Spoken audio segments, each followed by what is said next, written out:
¿Qué tal, amigas, amigos? Soy Gerardo Kleinburg y les doy la bienvenida a una emisión más de Hablemos de Ópera en Casa, esta sana costumbre ya que hemos adquirido desde que la pandemia y la sana distancia nos obligaron a cambiar todas nuestras estrategias, a todas y a todos. Empezamos como acostumbramos dando gracias a las instituciones que se suman a nuestra transmisión, la Secretaría de Cultura Federal, el Instituto Nacional de Bellas Artes, el Auditorio Nacional, Ópera Latinoamérica en Santiago de Chile, el Teatro Julio Mario Santo Domingo de Bogotá en Colombia, la Ópera de Los Ángeles en California, la Fundación Sinfonía de la República Dominicana, el Canal 22, el Conjunto Santander de Artes Escénicas de la Universidad de Guadalajara, el Fórum Cultural Guanajuato, el Instituto Sinaloense de Cultura, ProÓpera C, el Festival de Santa Lucía en Nuevo León, la Secretaría de Cultura de Coahuila, el Instituto Sonorense de Cultura, el Festival Alfonso Inspirado en Sonora, la Secretaría de Cultura de Tabasco, la Mahler Foundation en Viena y la Sociedad Mahler en México. Parece que otra vez estamos teniendo algunos pequeños problemas con nuestro audio. Esto no sé por qué está sucediendo. Vamos a tratar de hacer algún ajuste en este momento para que pueda mejorar, pero por lo pronto aprovechamos, en un momento lo corregimos si es que está mal, para darles nuestras redes, nuestros teléfonos. Nuestro teléfono es el 55 43 47 0283. Nuestras redes, la página de Facebook Hablemos de Ópera, también por supuesto nuestro Twitter, @Kleinburg, Instagram, hablemos-de-ópera, y también, por supuesto, nuestro canal de YouTube, Hablemos de Ópera, al que les pedimos se suscriban. Es también un buen momento para comentarles que tenemos un inmenso gusto en anunciar quién será nuestro invitado de Super Gala para nuestro Hablemos de Ópera en Casa del próximo sábado. Continúa este maravilloso desfile de tenorazos mexicanos internacionales y de verdad esta lista no podría estar completa sin la presencia de Arturo Chacón Cruz. Arturo es uno de los más grandes tenores mexicanos, un mexicano que tiene éxito en todo el mundo, un cantante que lleva el nombre de México muy en alto. Ahora vamos a mejorar un poquito con esto, estoy seguro de que mejorará rápidamente. Permítanme. Un cantante mexicano decía que lleva el nombre de México muy en alto y que estará con nosotros el próximo sábado a partir de las 6 de la tarde. Y también podemos anunciar que el sábado 25, es decir, de este sábado que viene al otro, tendremos la oportunidad de contar con María Katsaraba. María es una de las grandes sopranos mexicanos, una soprano mexicana que lleva también el nombre de México muy en alto y que nos hará el favor de platicar con nosotros. Así es que empezamos a balancear tesituras, cuerdas, hombres, mujeres. Este próximo sábado, Arturo Chacón Cruz, tenorazo mexicano. Al sábado siguiente, María Katsaraba, súper soprano mexicana también. Y por supuesto, antes de arrancar con nuestra charla, invitarlos, me parece que ya tenemos corregido nuestro audio, invitarlos para que se inscriban a nuestro curso Puccini o la ciencia de la seducción. Más allá del atractivo que puede tener el curso, la vida y la obra de un compositor fundamental, de uno de esos compositores que no se puede conocer, entender, amar también, en mi opinión, sin de verdad poder estar cerca de la ópera. Es indispensable Puccini para amar y entender una parte entera de este género maravilloso. Decía, más allá de ello, inscribirse es apoyar a nuestro proyecto, es hacer sustentable Hablemos de Ópera, que como ustedes saben tiene, porque hubo de pronto ahora en Twitter un comentario que me parecía parecía que a algunos no les quedaba claro. Tenemos un apartado grandísimo, 80-90% de nuestras actividades son así, abiertas a ustedes, gratuitas, disponibles permanentemente, y un pequeño porcentaje es justamente el cobrado en el que podemos apoyarnos y, decía yo, hacer sustentable el proyecto. Puccini o la ciencia de la seducción es nuestro siguiente curso en línea pagado. Arranca el martes 21 de este mes, jueves 23 de julio, martes 28, jueves 30 de julio, jueves 30 de julio, martes 4 de agosto, me parece que es 2 de agosto, ahora lo revisamos, pero bueno, son martes, jueves, martes, 5 sesiones, 2 horas y media cada una, manteniendo el precio de 1,500 pesos por dispositivo, computadora, casa, familia. Es decir, estamos haciendo de verdad algo que consideramos un precio especial. Y ahora sí, después de todo este prolegómeno, en el que también pudimos ajustar nuestro audio, nos lanzamos de lleno a platicar con ustedes acerca de la crítica y la ópera, juicio o condena. Y yo aquí empiezo por una historia, una anécdota personal. Cuando yo estaba muy chavo, 27 años, fui por primera vez al Festival de Salzburgo. Tuve la oportunidad de ir como crítico musical. Yo empecé haciendo crítica musical, crítica de ópera, crítica operística. Y tiempo después de regresar de esa primera edición a la que asistí en el lejanísimo 1991, justamente año del bicentenario de la muerte de Wolfgang Amadeus Mozart, recibí un par de meses, 3 meses después de haber estado ahí, una llamada telefónica en la que me daban una de las mejores noticias que he recibido en relación con mi actividad vinculada con la música y con la ópera. Me informaban que había ganado el Premio Internacional de Crítica Musical del Festival de Salzburgo. Mi sorpresa fue gigantesca, de entrada, porque ni siquiera sabía que existía ese premio. En segundo lugar, por entender y por darme cuenta de que el Festival de Salzburgo premiaba a un crítico. En tercer lugar, por supuesto, por haber ganado yo el premio en aquel lejano año. Fue una experiencia linda, pero lo que es importante es empezar a entender qué era el premio del Festival de Salzburgo.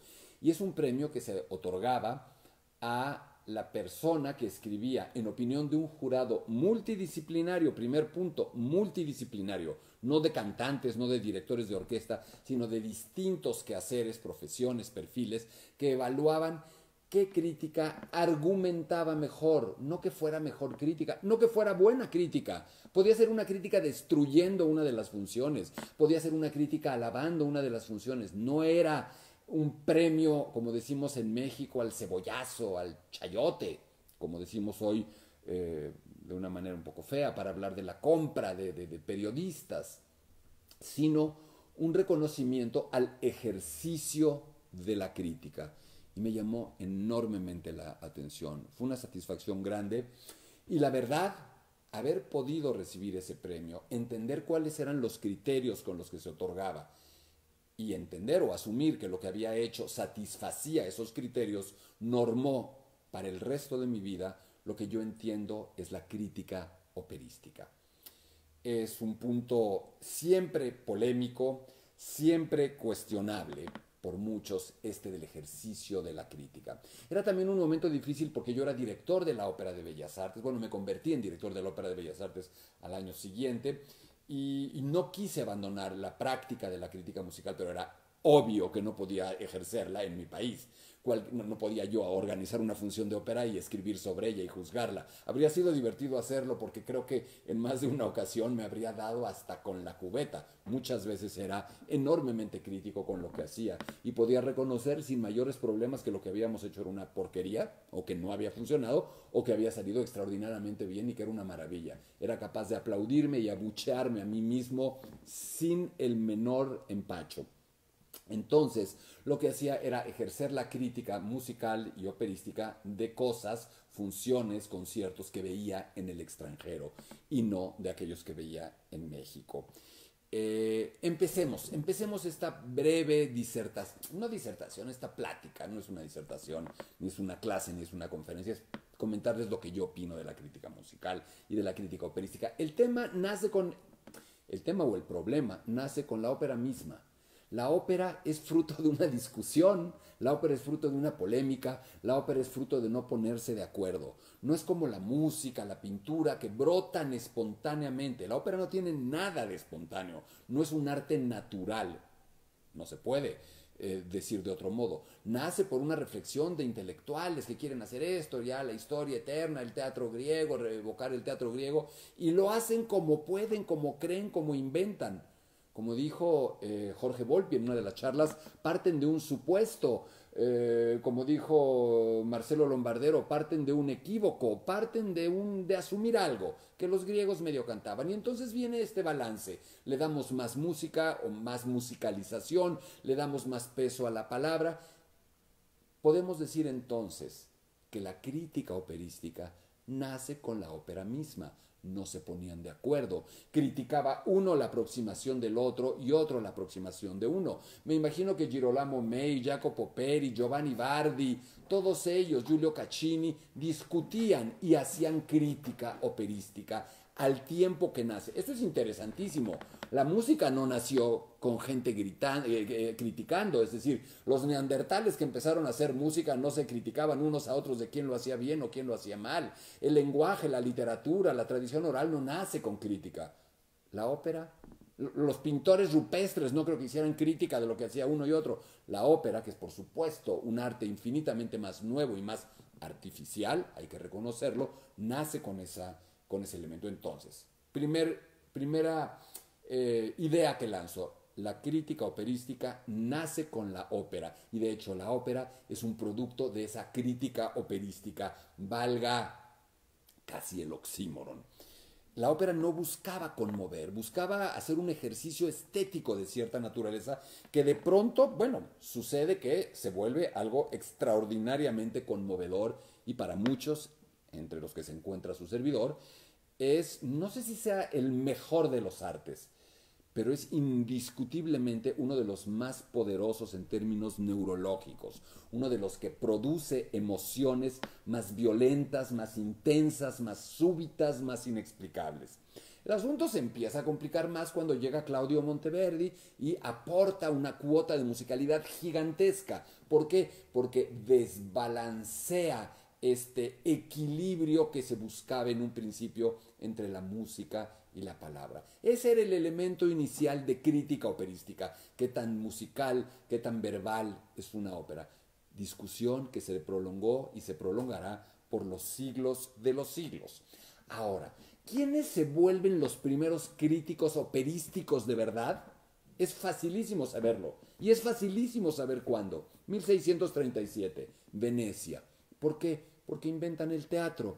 ¿Y quién, sino un espectador con su boleto pagado, es más crítico que nadie?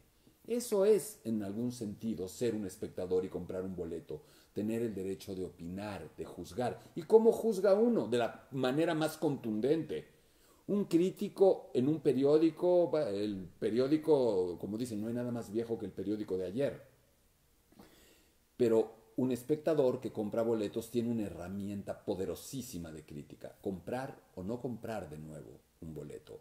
Aplaudir, abuchear durante la función es algo que puede ser fuerte. Ya lo he dicho muchas veces, igualmente válido para mí. Ese es el principio del ejercicio de la crítica operística. Aplaudir y abuchear. Yo sigo alentando a que la gente aplauda y abuchee cuando lo considere. Cuando de verdad sea tan extremadamente positivo o extremadamente negativo lo que está viendo como para manifestarse de ese modo. Siempre y cuando, aclaro, tenga un conocimiento básico y tenga una razón, un motivo razonado para hacerlo, informado y con algo de experiencia.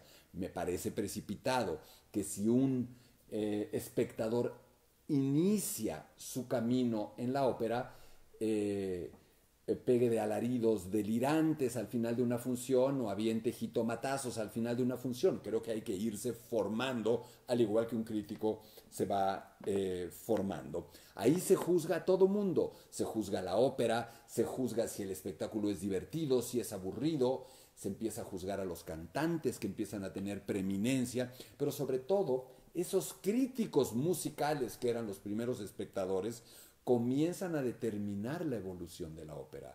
Son ellos los que ejercen ese poder de comprar o no comprar un nuevo boleto para decir por dónde debe de ir la ópera y generan toda una larga evolución en la ópera que se recarga muchísimo más en la música y menos en la palabra, muchísimo más en los propios cantantes, en los castrados, en la primadonna, en el primo uomo, que incluso en el compositor.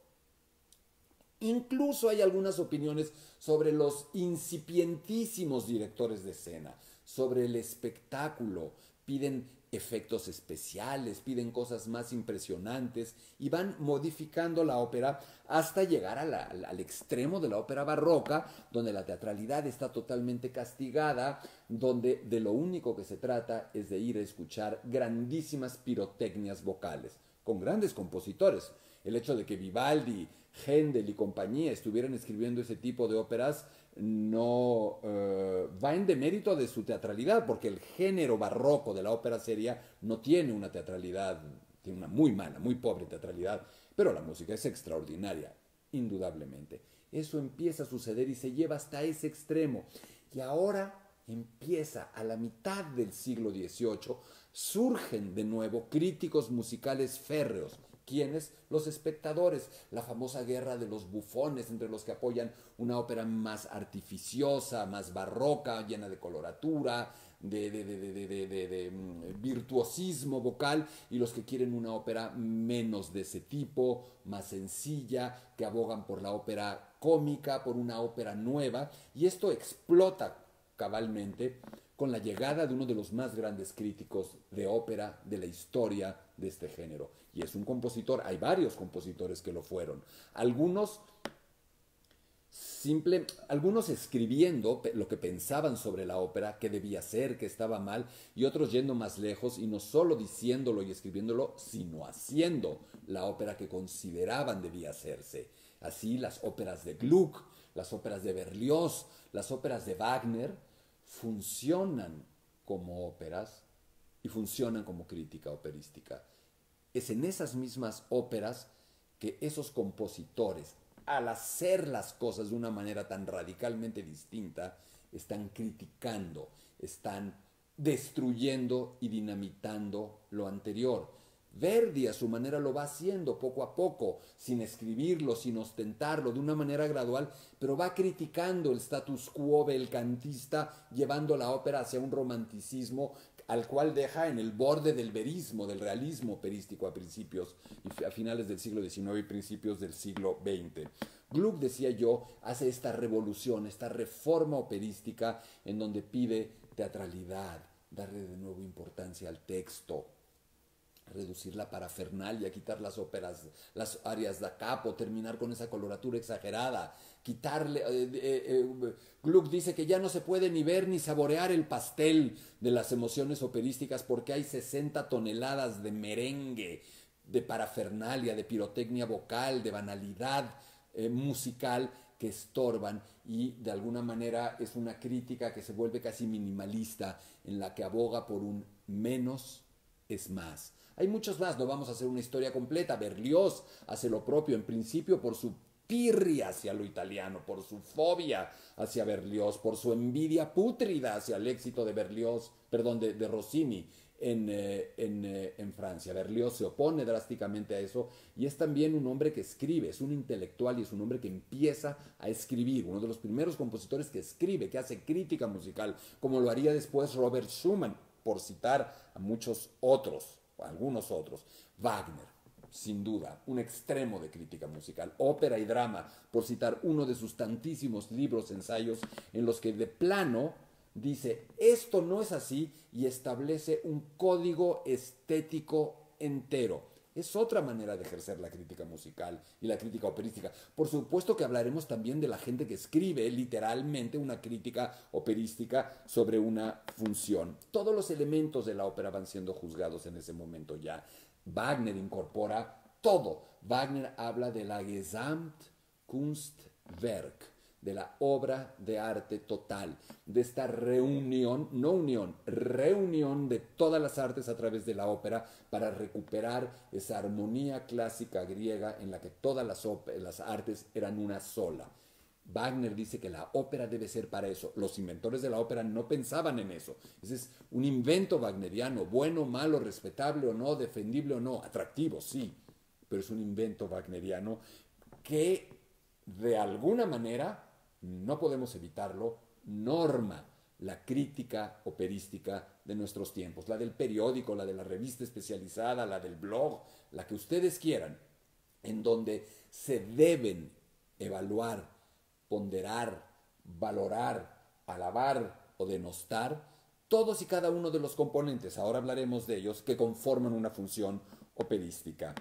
Empiezan los juicios al cantante, al compositor, a la orquesta, a la puesta en escena, y un largo etcétera, siempre buscando un equilibrio. Y aquí nos acercamos a algo que para mí es importante y que en lo que me siento cercano a Wagner, aunque lo lea yo de otra manera.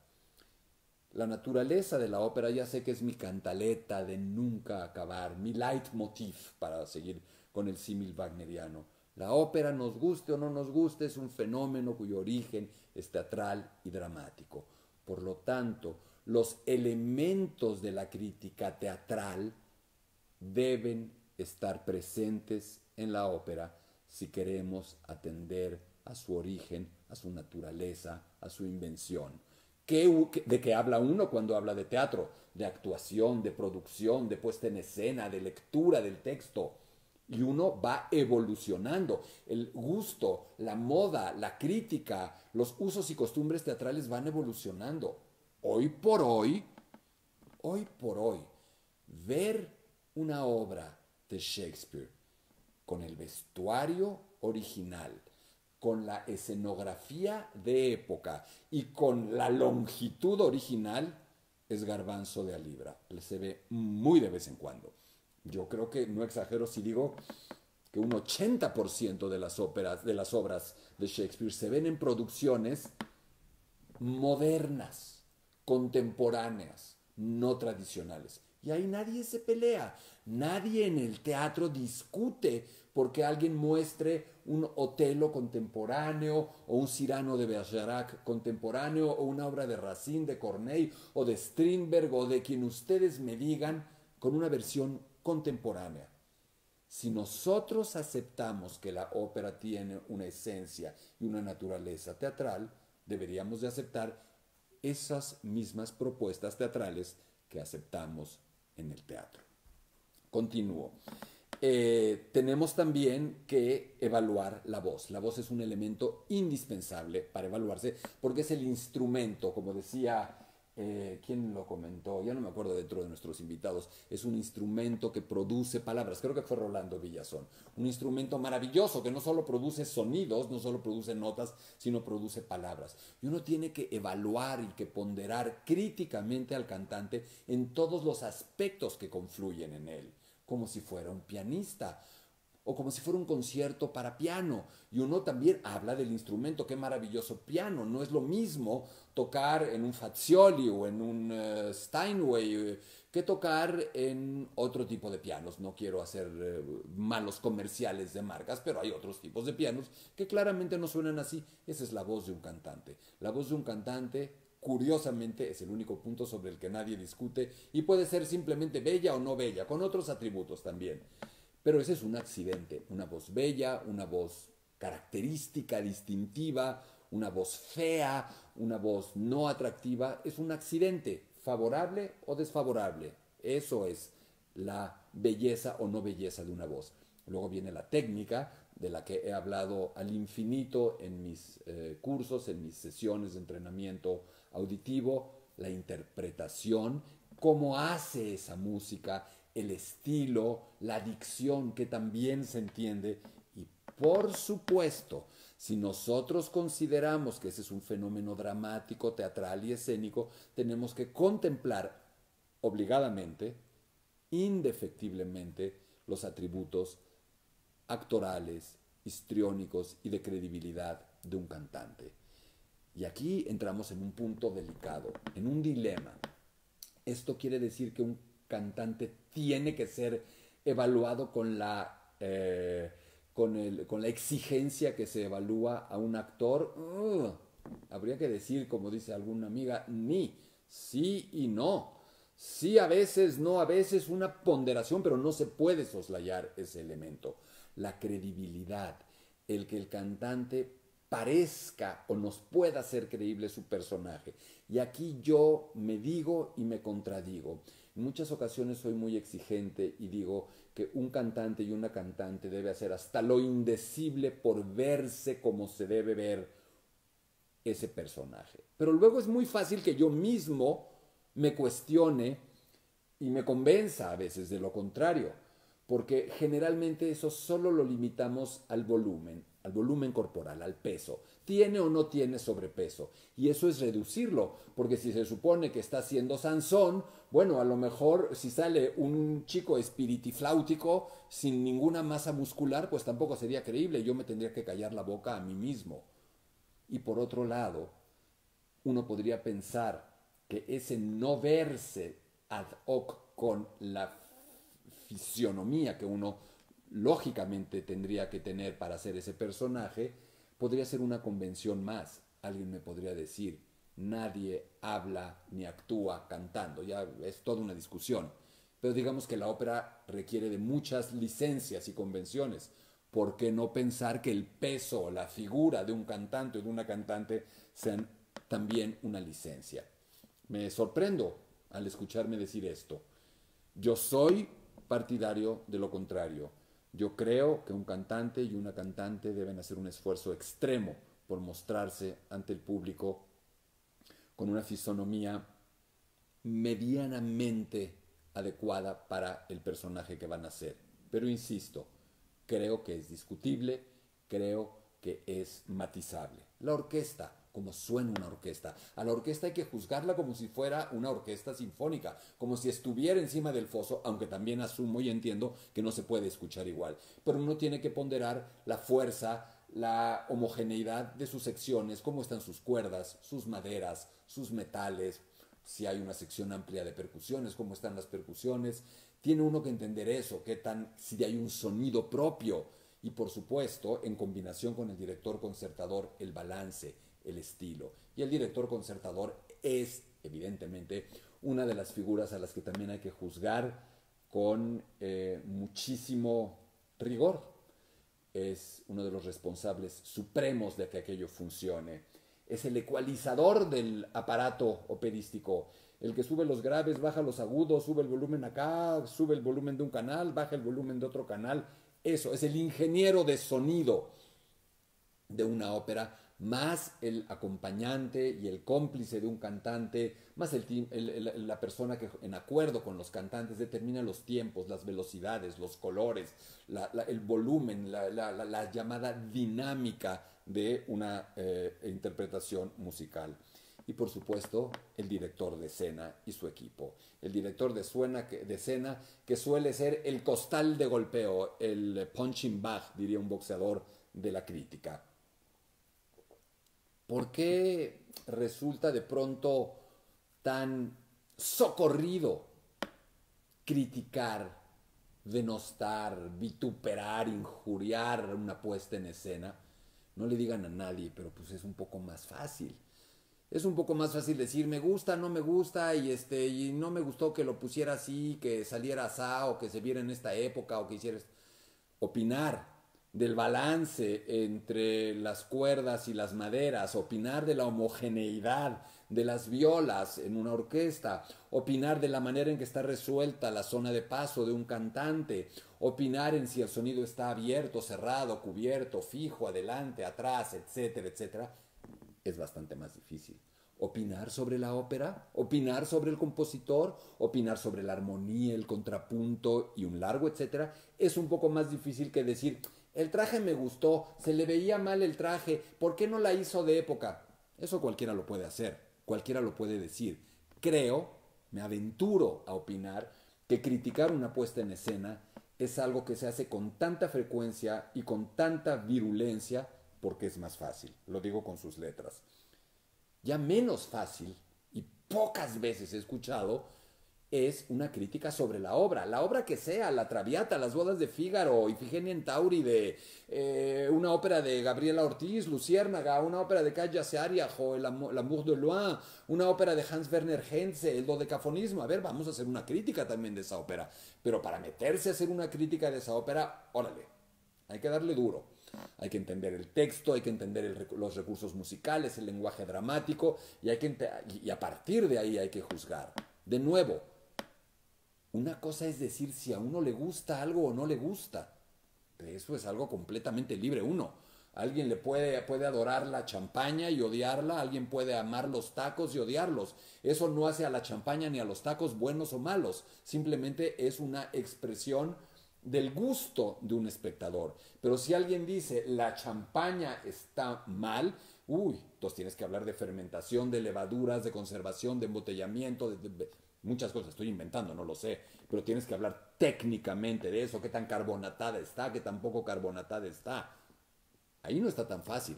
Decir si te gusta o no te gusta es fácil y es válido. Las transmisiones, esto que de pronto me critican mucho, de mis juicios no críticos, simplemente de ponderación en las transmisiones, en streaming, en video. Son valiosísimas. Nadie está diciendo que no, pero tampoco no son agua bendita. Se les puede alabar y criticar, se les puede matizar. No tiene uno ni que arrojarse a sus pies como un esclavo, ni que agarrarlas a golpes. Simplemente, mi opinión es que no es una función de ópera no es una función de ópera real, no es una experiencia real de percibir una ópera escénicamente. Es una experiencia de video, es una experiencia de transmisión en video, digital, interesantísima, valiosísima, y las disfruto, pero de pronto nos sesgan, porque son tan habitualmente el mismo estilo de producciones las que en un México se ven, Verbigracia, por ejemplo, el Met de Nueva York, que de pronto sentimos que, y es maravilloso lo que se hace en el Met, son cosas increíbles, pero no es lo único. Por eso, de hecho, he creado un hashtag en Twitter que es hashtag no todo es el Met. Porque de pronto pensamos que si alguien no canta en el Met, no existe. Ania Arteros es para mí una de las 2 mejores sopranos del mundo y no canta en el Met porque no le gusta el teatro y no le gusta ir. El Met le ruega que vaya y ya se cansó de pedírselo. No va a ir. ¿Eso hace a Ania Arteros mala cantante o buena cantante que no quiere ir al Met? No, simplemente es una cantante que no canta en el Met. Cecilia Bartoli canta cada vez que se anima a tomar el barco porque no vuela y todo esto o para llegar a Nueva York. Eso hace que si una cantante de estas que cantan bastante feito, muchas de ellas que cantan en el Met, canta 300 funciones en el Met y Cecilia Bartoli canta 10, ¿quiere decir que es mejor cantante la que cantó 300 que Cecilia Bartoli? Claramente no. Hay que matizarlo, hay que ubicarlo. Y luego llegamos a lo que es el crítico. Finalmente la crítica, hoy por hoy, habitualmente la hace un crítico que escribe en un periódico, en una revista. Es un trabajo importante, es un trabajo necesario, es un trabajo ingrato, es un trabajo difícil. Y también es un trabajo que puede ser demasiado fácil si no se hace con rigor. Yo tengo una idea que es la idea que normé, vuelvo al principio de mi charla, vamos a terminar en 5 o 7 minutos, a la idea que enuncié desde un principio. Tuve la suerte, la fortuna o los méritos, no soy yo el que lo va a decidir, de ganar el premio del Festival de Salzburgo y entender cómo y por qué se daba. Y ahí entendí algo con lo que les voy a dar una suerte, si no de decálogo, mi opinión personal, humilde, falible, de lo que debe ser y no ser un crítico musical. 1. Lo que menos importa de una crítica musical es si al crítico le gustó o no. Esa no es la crítica. Piénsenlo de nuevo con los tacos. A mí no me serviría que alguien me dijera si le gustaron o no los tacos, porque yo los voy a ir a probar y veré si me gustan o no me gustan. Pero si me dice que los tacos son peligrosos, que son malos, que me puede dar triquinosis, igual y me da miedo. Es decir, me tiene que dar algo de información sólida. Lo que a mí me parece importante, y eso lo entendí en el premio de crítica del Festival de Salzburgo, insisto, no es si te gusta o no, porque si no, no se lo habrían dado a gente que escribiera en contra. Yo no escribí una crítica tan elogiosa, y muchas veces el premio lo ganó gente que no había escrito críticas elogiosas, sino durísimas. Lo que importa es cómo argumentas, qué dices. No me gustó tal cantante. Muy bien, no te gustó. No me importa que no te haya gustado, pero dime por qué. Desafinó. ¿Dónde desafinó? Desafinó en los agudos, desafinó en los graves, desafinó en el centro, desafinó por técnica, la voz quedó calante, quedó crescente. Hay N razones por las que puede haber desafinado. Tiene oído de artillero el pobre o la pobre y no entiende nada, no puede afinar ni en defensa propia. Desafina en el centro, a lo mejor relaja la impostación, relaja la fuerza de sustento y por eso se empieza a caer la afinación. Hay 200 razones por las que pudo desafinar. Yo quiero saber por cuál, por qué. Eso, por dar un solo ejemplo, es lo que me parece importante. Creo que también una crítica operística debe estar bien escrita. Yo considero que la crítica es algo cercano a un arte y es algo cercano a una pieza literaria. Debe estar bien escrita, bien redactada, pero más allá de eso, debe tener un estilo, debe tener una manera, no es un telegrama, no es una receta de cocina, debe proyectar una emoción, una emotividad, un gusto que también podamos percibir en la manera en la que está escrita, un estilo, un tono narrativo o un tono de prosa. Los tecnicismos. Tema súper interesante. Cuando yo en Twitter trato de hacer un juicio usando un tecnicismo sobre un cantante, no puedo decir la palabra, pero suelo ser acusado de pedante con esa palabra en español y en México que empieza con M y termina con N, por haber usado términos técnicos. Pero si un economista usa términos técnicos en un tuit, no está mal para hablar de PIB o de crecimiento del PIB o de qué sé yo. Si un abogado habla de tal ley o de tal cuestión para un amparo o para una sentencia, nadie dice que sea un sangrón. Si un ingeniero para hablar de por qué se cayó un puente usa términos de resistencia, de materiales, de cálculos ingenieriles, nadie dice que no. Pero si uno habla en términos vocales de estos términos que ya les dije, entonces uno es un payaso.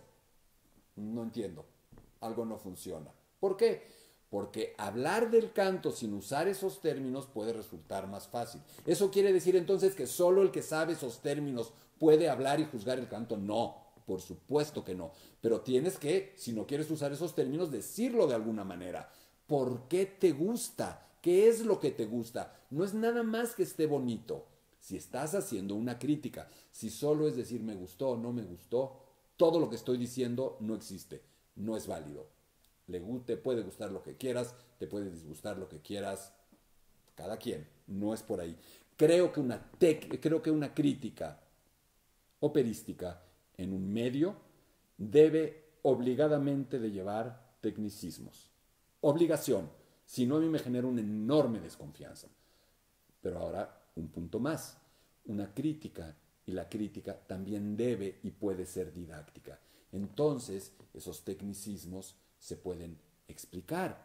Puede hablar uno de que el registro medio está calante por falta de impostación, ¿no se entendió? O decir que al relajarse por sentir que es una zona menos complicada, el cantante hace menos esfuerzo en su diafragma y la afinación empieza a caer. ¿Me explico? Se puede poner un pie de página, una explicación, una definición del tecnicismo, pero que uno sienta que el conocimiento técnico profundo está ahí.